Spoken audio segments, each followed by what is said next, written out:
What is centralized planning in the economy? Centralized planning is an economic policy that states that the government makes critical decisions regarding the production and distribution of resources. This type of system has been adopted in various countries over old world history and played an essential role in modern economies like China, India, and Russia. By controlling the process for resource allocation, governments can decide what to prioritize regarding industry and infrastructure development across different sectors or regions. While this strategy offers potential benefits such as faster implementation and high levels of efficiency, it also faces certain pitfalls that should be considered before a country commits to this model. Examples of centralized planning in the economy. One of the most striking examples of a centrally planned economy was the Soviet Union, which existed from 1922 to 1991. This economic model allowed the state to control all aspects of economic life, from allocating resources to setting prices and wages. Though initially successful in achieving rapid industrialization and modernization, this system of governance eventually led to inefficiencies, lack of innovation, and chronic shortages.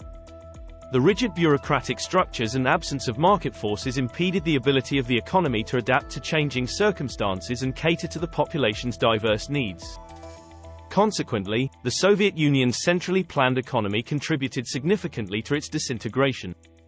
What is the primary goal of centralized planning in the economy? A centrally planned economy operates under the premise of meticulous coordination and organization by an overarching governing authority. This economic system's primary objective is to balance efficient resource allocation and equitable wealth distribution.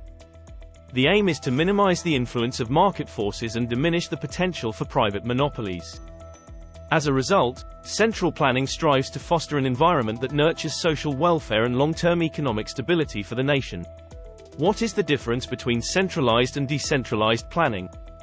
Finding an answer to the "what is centralized planning in the economy?" question is vital for grasping nations' various approaches to structuring their economies.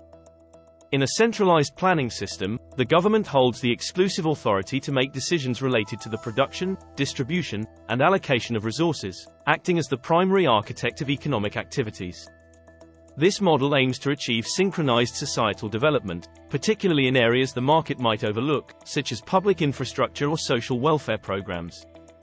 On the other hand, decentralized planning empowers local or regional authorities to make financial and economic management decisions. This decentralized approach fosters innovation, competition, and responsiveness to the people's needs, as it relies on a more intimate understanding of local circumstances and priorities. Both systems have their merits and drawbacks, but it is crucial to recognize how decision-making ultimately shapes the economy and society. Conclusion.